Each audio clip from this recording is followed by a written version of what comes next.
entonces, ¿será que ahí sí tiene el micrófono? La idea es hacer un repaso de pares craneales y enfocarse pues primero como en la anatomía y segundo pues como hacer algunas aclaraciones acerca de posibles patologías, todo también en relación como con la anatomía. Entonces lo primero que yo les quería comentar era 2 o 3 palabras de la física y de las secuencias que utilizamos en resonancia magnética para evaluar los pares craneales. Entonces lo primero es que se utilizan secuencias que se llaman estado estable o en inglés steady state, que lo que hace básicamente es tratar de suprimir toda la señal de todos los tejidos que permita el field of view y dejar solamente la señal del líquido cefalorraquídeo. Esto con el objetivo pues de evaluar realmente la morfología de esos nervios que son a veces tan delgados y tan difíciles de ver. Usualmente lo que utilizamos son cortes finos, lo más finos posibles que permita el equipo y reconstrucciones multiplanares. Entonces básicamente de lo que se trata estas secuencias es, aquí en la izquierda de la pantalla tenemos una secuencia spin-echo normal en la cual hay un pulso de radiofrecuencia y un decaimiento de la señal que genera ya un voltaje y por último, luego de varios tiempos de repetición de esa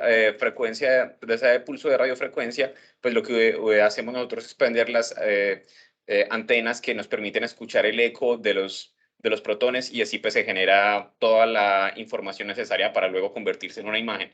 Pero en estas steady state lo que se hace es acortar mucho el TR porque nosotros sabemos que hay un componente transversal de la señal que es uno de los componentes que permite pues, precisamente recibir esa señal y lo que se hace es que con ese TR tan corto ya no se permite el relajamiento de los protones en el sentido tanto transverso como longitudinal completo, sino que están pegados cada pulso de radiofrecuencia uno del otro y así se mantiene corto pues como esa magnitud de la excitación de los protones y así es que se anulan las señales de la mayoría de los tejidos circundantes y por eso solamente vemos brillante líquido cefalorraquídeo.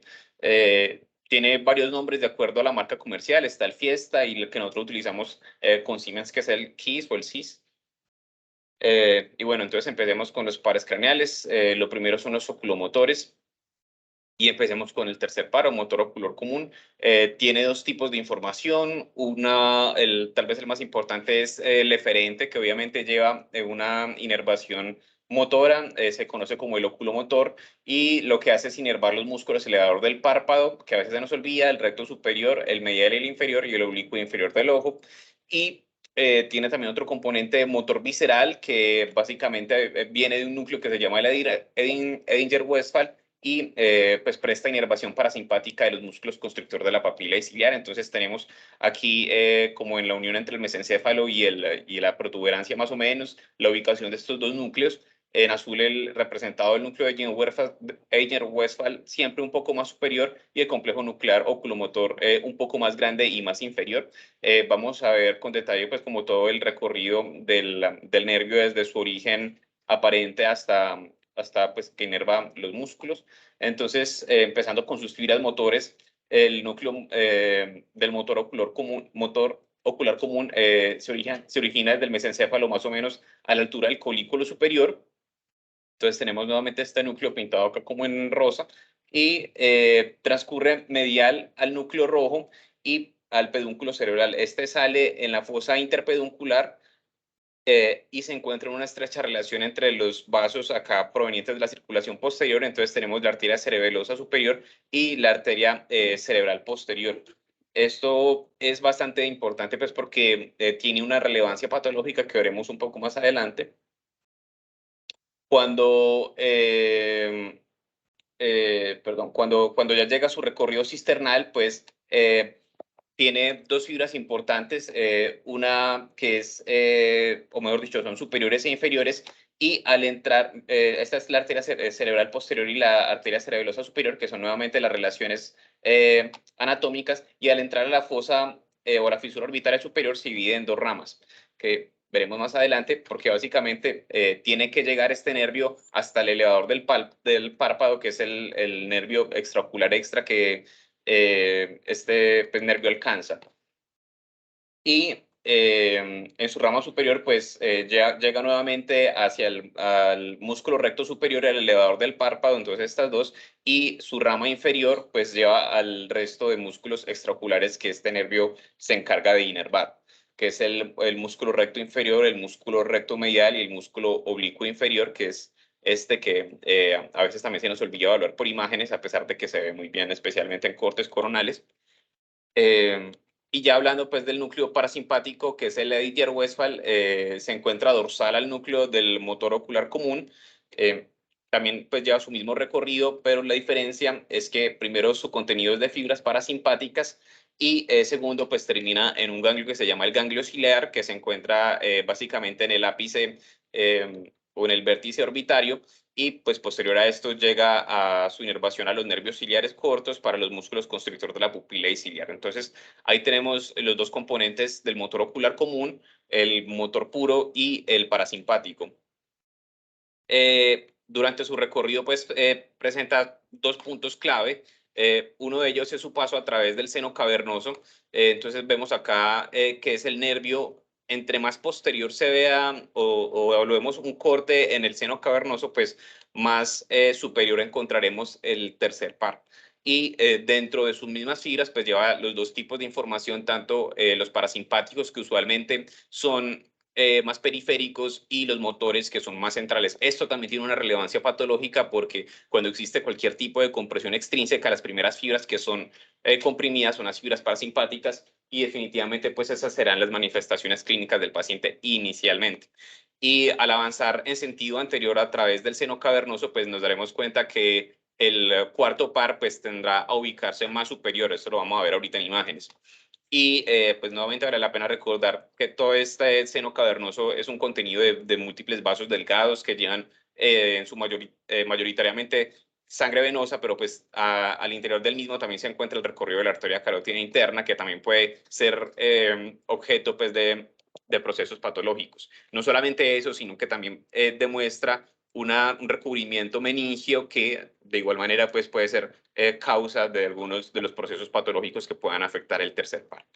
Y lo otro es la relación en su origen aparente. Entonces vemos acá cómo al salir en la cisterna interpeduncular pues tiene esa relación tan estrecha con los vasos acá de la circulación posterior. Usualmente, o lo que se relaciona clínicamente de manera más frecuente con la aparición de un tercer par clínico, son manifestaciones tipo neurismas, especialmente de la arteria comunicante posterior, de la arteria cerebelosa superior y la arteria cerebral posterior. Y esto es lo que ocurre. Entonces, nuevamente son compresiones extrínsecas por ese efecto de masa de los aneurismas. Este, por ejemplo, ubicado en la comunicante posterior, que a pesar de ser como un poco distal, pues lleva a un efecto de masa del resto de estructuras vasculares sobre el nervio. Entonces, nuevamente, lo primero que se ha afectado son las fibras parasimpáticas, que son las más periféricas. Bueno.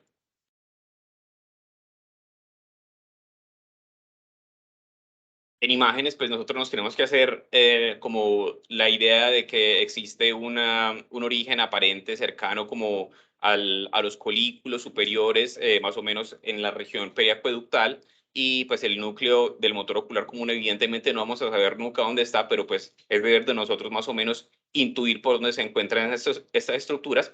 En estos cortes de alta resolución en GIS, dedicados pues solamente como a la cisterna interpeduncular, nuevamente a la altura de los colículos superiores, vemos ya el origen aparente de este nervio, y vemos como las flechas blancas gruesas señalan el recorrido cisternal del mismo. Acá las flechas gris y negra lo que señalan son las relaciones vasculares nuevamente, la arteria cerebelosa superior y la arteria cerebral posterior.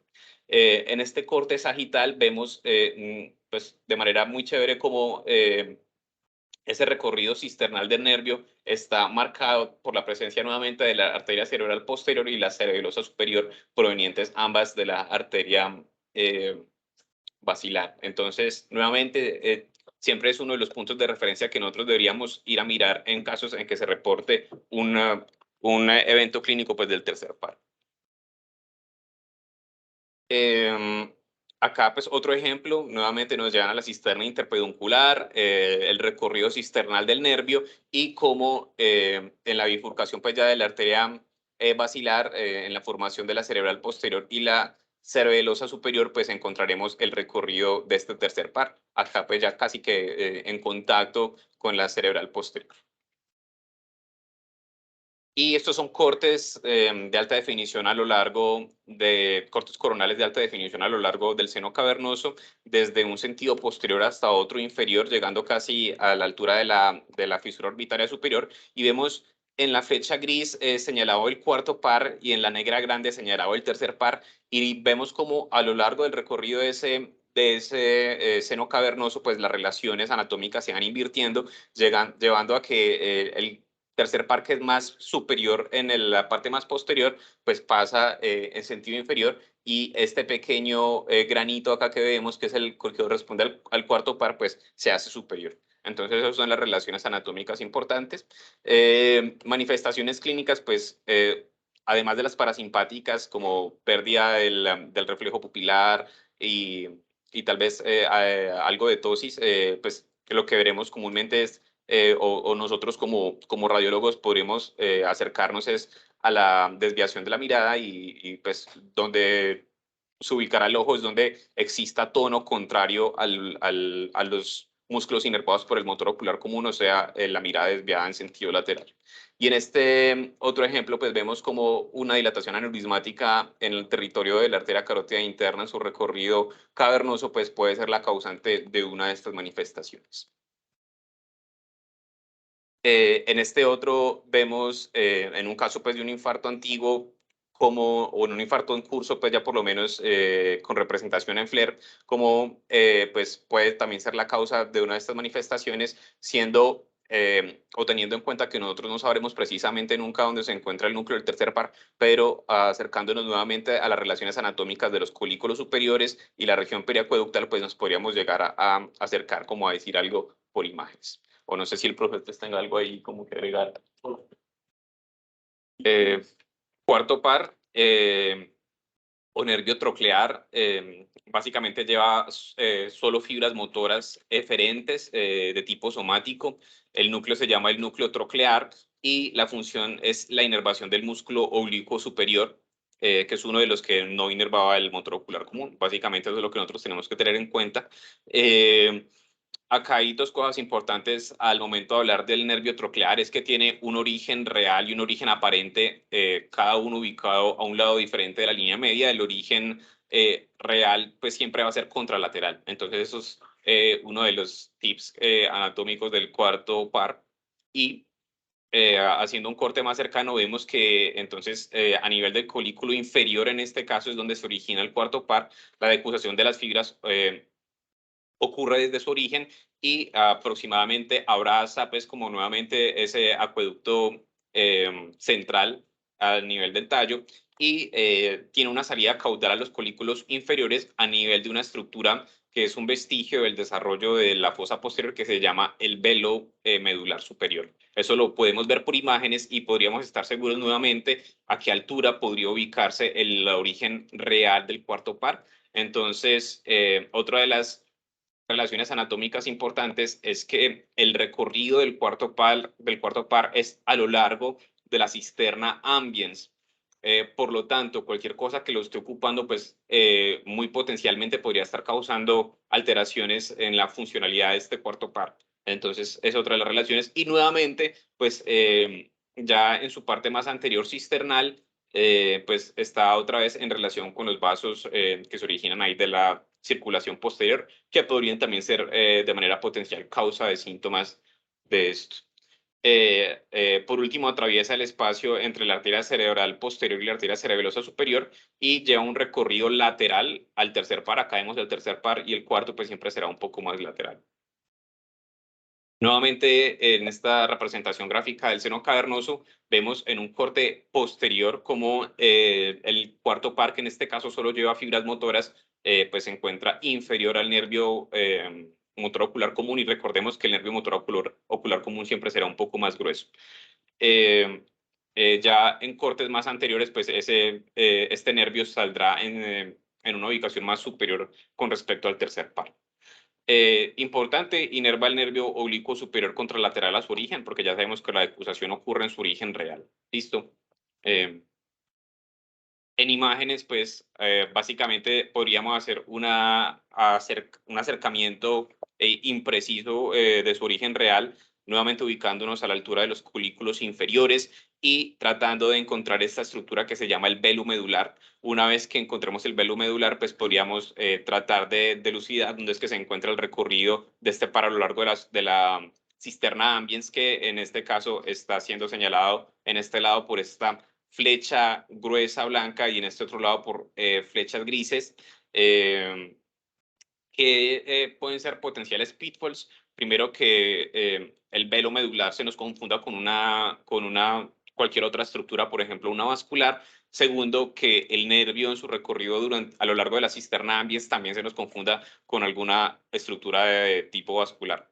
Entonces, definitivamente lo que necesitamos son unas imágenes de bastante buena resolución. Por ejemplo, en este caso, en el lado izquierdo, vemos nuevamente al nivel del velo medular y de los colículos inferiores como las flechas blancas delgadas señalan un recorrido aparente del cuarto paro a lo largo de la cisterna ambiens. Sin embargo, en este mismo paciente y haciendo uso de cortes mucho más finos y de alta resolución de la imagen también, pues nos permite encontrar que lo que se estaba señalando inicialmente era una estructura vascular y que el cuarto par pues no se ve de manera completa a lo largo de la cisterna ambiens. Entonces, pues tal vez esto no tenga mucha relevancia, pero yo creo que lo más importante es recordar que si existe algo ocupando la cisterna ambiens, probablemente sea la causa de patología que afecte el cuarto par. Entonces, siempre pues tratar de lograr esas imágenes de alta resolución es importantísimo. Y nuevamente las relaciones ya por imágenes en cortes coronales a lo largo del seno cavernoso, en la cual nuevamente este granito chiquito acá inferior a esta masa grande, que es el tercero y el cuarto, pues a lo largo de su recorrido en sentido posterior anterior, tenderá a invertirse en su relación, saliendo superior a nivel de la fisura orbitaria superior al tercer par. En casos de, por ejemplo, neuromielitis óptica, en los cuales hay compromiso especialmente de la sustancia gris preacueductal, pues podría haber cierto grado de compromiso de los núcleos, especialmente del cuarto y del tercero, pero el cuarto es el que más se ha visto comprometido y pues vale la pena tener en cuenta este tipo de relaciones anatómicas y pues de la imagen cuando nos acerquemos a pacientes que puedan pues demostrarnos algún tipo de esta sintomatología. Vemos nuevamente pues en cortes que son separadas en el tiempo, cuando no existen síntomas y cuando sí existen síntomas que ocurren más o menos a la altura de los colículos inferiores. Y en este otro caso, ya en una secuencia en T2, vemos como ya hay un infarto instaurado también más o menos a la altura de los colículos inferiores, aunque acá pues podría ser incluso un poco más superior, pero en este caso el paciente pues tuvo un compromiso de la función del cuarto par izquierdo. El motor ocular externo sexto par, en este caso solamente se llevarán fibras somáticas eferentes, nuevamente de tipo motor, y el núcleo se llama el abducens, pues en relación con el mismo nombre del nervio craneal. En este caso se inerva el músculo recto lateral del ojo, que lleva pues a la desviación de la mirada en sentido horizontal a lateral, y pues tiene también todas estas particularidades en todo su recorrido. Lo primero es que el núcleo se encuentra un poco más superior a su recorrido cisternal, y el recorrido cisternal pues siempre hace esta barriga o este recorrido a lo largo pues del puente, haciendo una impresión casi que sobre todo su superficie dorsal, y presenta dos ángulos casi que rectos formando una S. Entonces una acá cuando hace su recorrido sobre la barriguita y la otra cuando perfora la dura madre. Entonces, vale la pena pues tener en cuenta esas relaciones al momento de buscar en secuencias anatómicas el recorrido de este nervio. Entonces, nuevamente, el núcleo motor ocular externo se origina en la protuberancia a nivel del pedúnculo, aproximadamente el pedúnculo medio. Recordemos que el pedúnculo medio es una estructura que es difícil de ver por imágenes y pues mucho más difícil ver el inferior, pero de manera aproximada nos podemos ubicar a su ubicación. Y tiene dos grupos neuronales, se conocen como grupos internucleares. Uno de ellos es el fascículo lateral medio, que tiene una representación patológica bastante importante, ya vamos a ver por qué, y los motores inferiores, tiene también una relación bastante estrecha con el recorrido del séptimo par. Recordemos que el séptimo par es el encargado pues como de hacer estos colículos faciales. En realidad los colículos faciales se deben al recorrido pues como intratallo o al interior del tallo del séptimo par, y en esa vuelta de esta primer real rodilla del séptimo par es que encontraremos el núcleo del sexto. Entonces, esos dos pares craneales siempre van a estar en una estrecha relación. Y pues tenemos las neuronas motoras inferiores, que son las rosadas, y las neuronas internucleares, que son las grises. Importante que en su origen aparente el sexto par pues siempre va a ser de origen mucho más medial que el séptimo y que el octavo obviamente, y pues estará aproximadamente a la altura de este intervalo entre la protuberancia y la médula oblongata.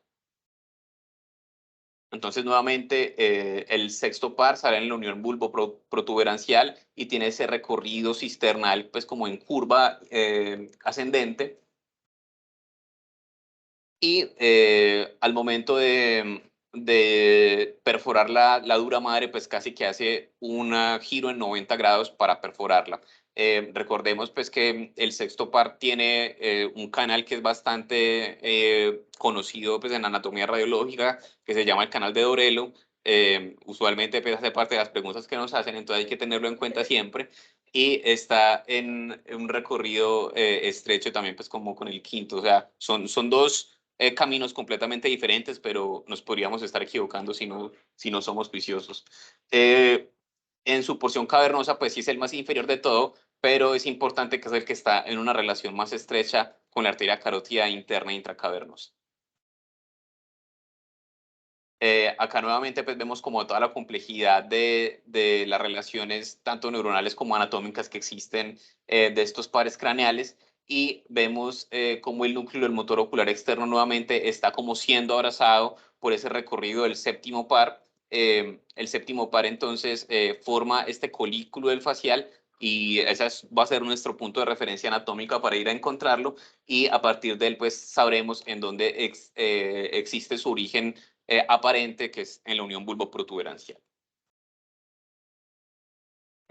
Acá hay un ejemplo interesante, y lo que ocurre es que pues, algunos pares craneales como variantes anatómicas pueden ser bifibrilares o trifibrilares, pero siempre en algún punto se van a volver un solo nervio. Entonces, en este caso, en el lado derecho vemos cómo existen dos flechas, mientras que en el izquierdo solamente una, y esto pues es porque estamos hablando de este caso precisamente. Son dos tipos de fibras que llevan la misma información, pero que por algún azar de la vida están separados en su porción pues como de origen aparente y su recorrido cisternal. Relaciones anatómicas importantes en este punto, no existen muchas. Básicamente el canal de Dorelo es el más importante, y en este corte coronal lo que vemos nuevamente es esas dos fibras que hacen parte del nervio derecho, en este caso del sexto par, y una sola en el lado izquierdo, y vemos entonces en esta reconstrucción o sagital como lleva pues como ese recorrido en curva ascendente, y tiene este recorrido en S, que es a lo largo del canal de Dorelo, y en su punto en el que ya lleva pues un buen recorrido y ha perforado la dura madre, tiene este giro que es casi de 90 grados. Entonces, nuevamente, ese es el recorrido típico por imágenes del sexto par. Y entonces les hablaba ahorita del fascículo medio longitudinal, y eso es importante en esta enfermedad que es la esclerosis múltiple, porque lleva a una manifestación típica de la pérdida de la conjugación de la mirada. Entonces, cuando existe compromiso de los núcleos de este par, lo que se hace es pedirle a la paciente que mire de manera conjugada hacia un lado, luego que se centre la mirada y luego hacia el otro, pues si vemos como hay una pérdida conjugada de la mirada. Entonces, nuevamente, es el compromiso de este núcleo fascículo longitudinal medio. Bueno, y otra potencial patología, en este caso, es el Gradenigro, que es un síndrome algunos llaman apicitis petrosa, otros petrositis apical, en donde básicamente hay una inflamación pues, del ápex petroso, y esto lleva precisamente a esos cambios inflamatorios que se extienden a lo largo pues, como de toda la parte dorsal del clivus, y lleva a compromiso pues, en últimas de la función del sexto par. Este síndrome es doloroso y se manifiesta precisamente con déficits de pares craneales. Entonces, a tener en cuenta siempre todo esto. Y existen, antes pues ya de como para cerrar la parte de los nervios oculomotores, neuropatías craneales complejas no asociados a síntomas troncoencefálicos, que esto sí ya es pues como un tema mucho más clínico, pero igual vale la pena recordar que cualquier cosa en la cisterna del ángulo pontocerebeloso o el ápex petroso pues puede llevar a múltiples combinaciones de estos pares en la cisterna basilar anterior o en el área retrocavernosa, posterior a la parte media del seno cavernoso y anterior al seno cavernoso en la cisura orbitaria superior. Entonces, todo esto pues hace parte como de lo que nosotros tendríamos que ir a ver como puntos de referencia anatómicos en casos en los que haya compromisos clínicos de estos pares craneales.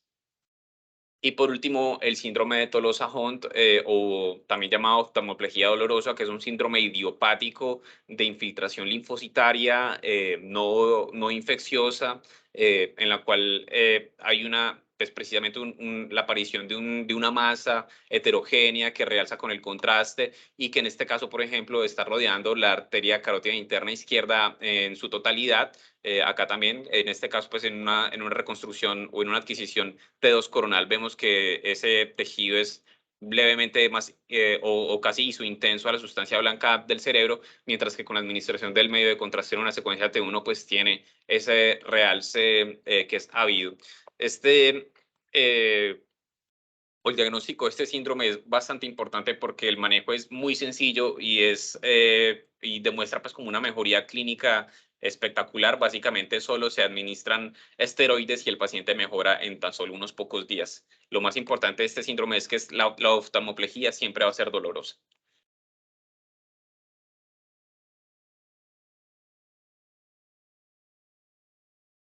Y en este caso, el quinto par, entonces, recordemos que está compuesta por tres tipos diferentes de fibras, pero pues la parte motor se encontrará principalmente en la tercera rama de su división. Entonces, hablemos del trigémino. La rama B3, como les comento, tiene dos componentes diferentes y el componente motor, pues, siempre tendrá divisiones finales todos estos nervios, que es el bucal, lingual, alveolar inferior, y sus ramas, auriculotemporal y sus ramas, y los meningios o espinosos que están incluso dentro de las fosas canales media y anterior. Y también pues tienen estos otros que son ya, no hacen parte de los músculos de la masticación o de la inervación de toda esta parte de la masticación, sino que hacen parte de otras cosas, o más bien es al revés, sí, al revés. Estos hacen parte de la masticación y estos otros hacen parte pues como de la inervación de otras cosas. Eh, en resumidas cuentas, la importancia de este par es nuevamente pues, permitir como toda la parte de la masticación, por lo tanto pues está mucho más representada en su boca y acá lo que les quiero recordar pues desde el punto de vista anatómico es que llevará input desde la corteza cerebral hasta su origen real en la protuberancia. Esto pues tiene implicaciones porque nosotros evidentemente podemos controlar a manera voluntaria la musculatura de la masticación. No como, digamos, los otros núcleos que no tenían ningún input directo desde la corteza que los oculomotores, por ejemplo, no los tienen. Entonces, el núcleo motor del trigémino está aproximadamente en el tegmento de la protuberancia. Estos se encuentran mediales a los núcleos trigeminales pontinos y lleva aferencias para coordinar el habla y la masticación. Las aferencias provienen tanto de la corteza cerebral como de la misma rama sensitiva del quinto par. Entonces acordémonos que a lo largo del recorrido de todo B3, pues existen dos componentes, uno sensitivo que es eferente y lleva la información de vuelta pues a todos estos centros pontinos y también pues como les comento viene un centro de conexión desde la corteza, que la corteza obviamente tiene un componente ipsilateral y otro contralateral. Entonces, son cosas que nosotros podríamos tener en cuenta al momento de llevar a hacer la evaluación imagenológica en casos de de patología de este par, tiene una salida en la cara lateral del puente. Entonces vemos que es casi que el nervio que se origina en el punto más lateral y sale como la raíz motora B3 en su cara, que pena, acá dice medial, pero evidentemente es en su cara lateral. Pues ya en su parte intradural, en el caum de Mecke, lo que formará es esta condensación de fibras nerviosas que se llama el ganglio trigeminal o ganglio de Gasser, y a partir de él pues ya habrán las tres divisiones que son las conocidas del quinto par, B1, B2 y B3. En este caso pues obviamente nos centraremos en B3, que es el que lleva la información motora. Entonces, nuevamente, a partir del ganglio trigeminal o de Gasser es donde se origina el recorrido de este nervio, y acá esta gráfica lo que me sirve es para demostrarles a ustedes que en todo ese recorrido del quinto par pues existe también esa información que lleva de vuelta otra vez toda la parte sensitiva, porque nosotros pues tenemos como obviamente conectados todos estos sentidos para el habla y la masticación, y vemos en este caso que esa información eferente llega a núcleos del tercer par sensitivos, y también a la formación reticular ascendente, que hace parte pues como de todos esos centros de controles de la masticación. Ya luego el foramen oval, o su salida a través del foramen oval, llevará a la inervación de todos estos músculos de la masticación: maceteros, temporales, pterigoideos, tensores del tímpano, sensores del velo del paladar, miloioideos y vientre anterior del digástrico. Pues como se muestra en esta gráfica, digamos que es difícil ya encontrar con certeza el recorrido del par, pero por lo menos en tomografía podríamos hacer un acercamiento cuando tratamos de ver, por ejemplo, el recorrido del quinto a lo largo de la rama y cuerpo mandibular. Y acá pues o el recorrido del quinto par visto desde un punto de vista más medial, y me sirve también para comentarles que el quinto par no solamente pues lleva nuevamente esa información a los músculos de la masticación, sino que justo después, bueno, en un punto a lo largo del ganglio de Gasser, da una de las ramas que lleva el músculo tensor del tímpano. Entonces es la primera rama intratemporal, y las segundas ramas, que no son intratemporales pero tampoco son de la masticación, van al nervio temporal profundo, y son como los dos componentes de este B3 que no hacen parte como tal de la función masticadora. Entonces, nuevamente, acá hace parte, pues, del quinto par hace parte como de la modulación de la intensidad del sonido, y ya, pues, a través del foramen oval, ganglio óptico, que es este que vemos acá formado, que pena no se los había mencionado, en la fosa infratemporal, pues, es que se origina todo este tipo de información. Y por último, se inervará el nervio trigoideo medial y nervio tensor del tímpano, pues a través de ese, pues ya información para esos músculos. Y ya más distal a este ganglio, pues se encuentran todas las otras ramas, que son el nervio trigoideo medial, nervio trigoideo lateral, nervio maceterino, nervios temporales y nervios miloioideos, que van todos nuevamente a inervar pues las estructuras musculares con los mismos nombres. En cuanto a imágenes, entonces, pues tenemos que hacer una aproximación. Yo creo que en este caso sí, la referencia anatómica sería tal vez su porción cisternal, pues porque, como ya les comenté, es el ganglio, por un lado, el más lateral, que se forma en todo el tallo, y por el otro, pues tal vez sea el que tenga más fibras y por lo tanto se vea más grueso. Recordemos que tiene entonces casi que tres tipos de información: una de ellos sensitiva, otra de ellas motora, y algunos que son moduladores, por ejemplo, en la sustancia activadora ascendente. Obviamente no vamos a estar seguros nunca de dónde estarán ubicados, pero vale la pena pues como recordarlos anatómicamente. Y en este caso, en secuencia CIS de alta resolución en cortes coronales, en este corte coronal, vemos como el nervio más grueso y más lateral de la cisterna del ángulo puntocerebroso, casi ya ahí, pues corresponde al quinto par, y vemos como en el poro del quinto par, o pues en el punto en donde ya perfora la dura madre para entrar al K1 de Meckel, pues tiene esta configuración en abanico donde se alcanzan a ver múltiples fibras de toda la información que lleva este nervio y posteriormente después del ganglio de Gasser es que se dará la formación de las tres ramas que todo el mundo conoce. En este caso, pues vemos la misma información por imágenes, pero en una adquisición sagital y vemos pues cómo ese recorrido de este nervio grueso lateral pues es típico del quinto par, no hay mucho más que decir. Acá señala la flecha gris su ingreso a través del poro del quinto par y cómo se lleva esta formación como en abanico de todas sus fibras nerviosas ya en el K1 de Meckel. Nuevamente acá, una fibra bastante gruesa que atraviesa el poro del quinto par y lleva al ganglio de Meckel y vemos en esta otra reconstrucción ya coronal pues todos sus componentes nerviosos que formarán el ganglio de Gasser. Bueno, y otra cosa es que el nervio trigémino pues puede tener básicamente tres puntos de lesión antes de su origen aparente. El punto A, B y C, como lo representa el gráfico, en el punto A básicamente ocurre pues una pérdida de la sensibilidad homolateral y en el punto B y C ocurren pérdidas que podrían ser mixtas contra y homolaterales. Entonces recordemos que siempre habrá un componente de las neuronas de la corteza que se decusa y que pues lleva información para este nervio. Entonces, también vale la pena tener eso en cuenta. Y ya hablando de probables componentes patológicos, entonces tenemos, por ejemplo, un schwannoma acá con su morfología típica en mancuerna, en este caso muy grande y ya tan grande que presenta pues como degeneración quística del mismo a través del poro del quinto y ubicado pues en el K1 de Meckel del lado derecho, con su típico realce que es homogéneo y